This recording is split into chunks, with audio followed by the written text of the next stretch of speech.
Hello guys, my name is Ashish, and most of you guys knows me. Uh, Yesterday only Anita ma'am told me that you guys are started working on your TY project, and that's a very good thing because you have lots of time in your hand and you can give your best. So basically there are two kinds of people. The one is like they do their project with so many efforts, take with so many enthusiasm, and like they passionate about it. And the other side is like they just do it for marks or like just for doing purpose.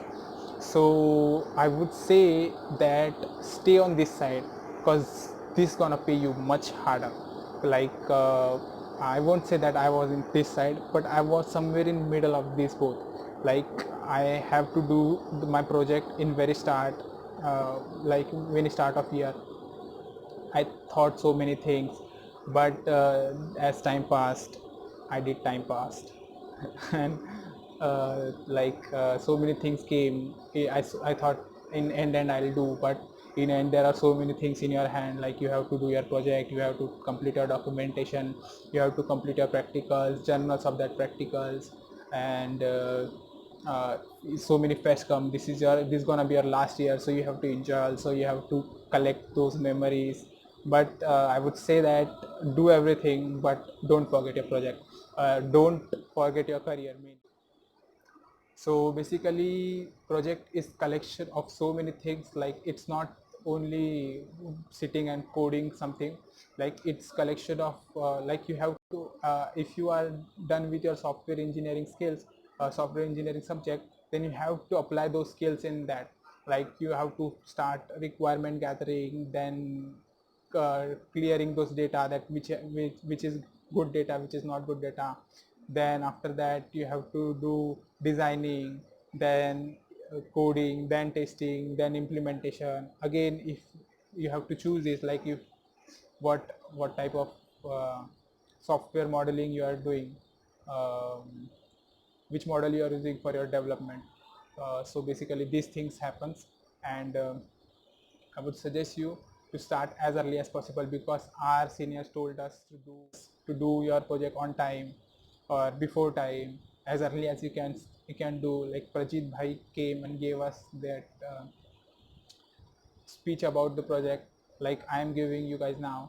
So he told us to do as early as can, but we are we people got motivated for that second. Yes, I'll do it now, but as soon as we walked out, we just go to canteen, we go gymkhana, we start playing carom and at all. So basically that should not be happen. That's why I'm again telling you, and rest is in your hand what to do and what to not. So while doing project, you have a combination of so many things. You have to see software side, you have to see hardware side. Suppose that your project is not the project, it is task given by your client, and that client gonna pay you if you guys if you guys give well, give your best. So keep this thing like that.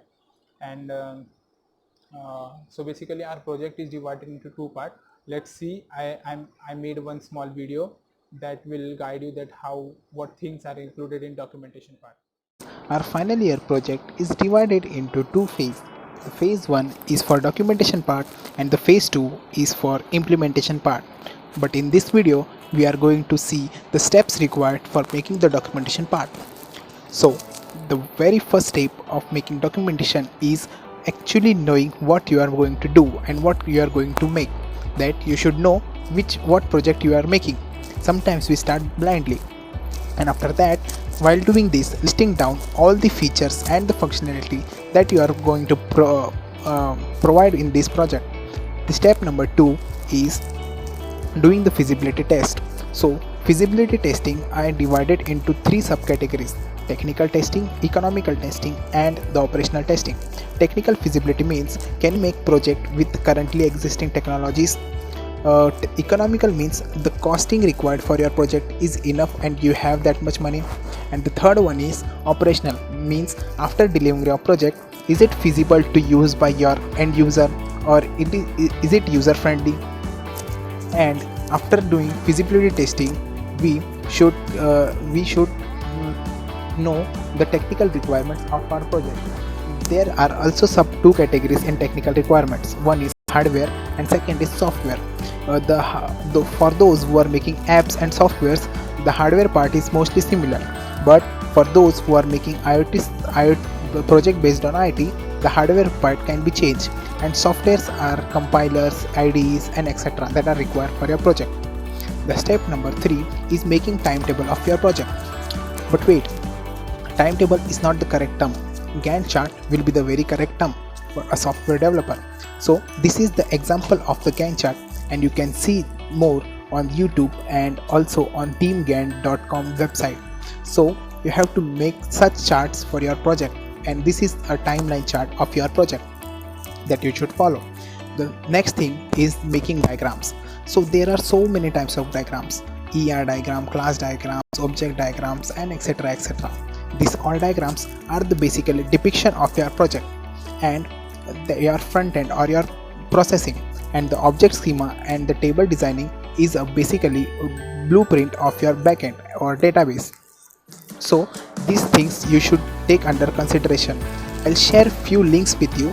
That links will help you for making these diagrams and understanding what diagrams you are making. So this takes a screenshot if you want to.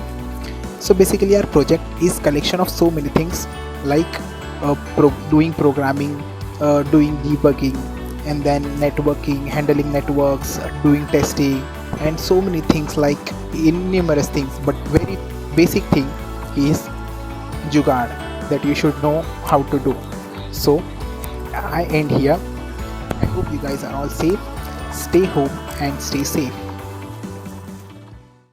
Hello guys, my name is Hello mummy.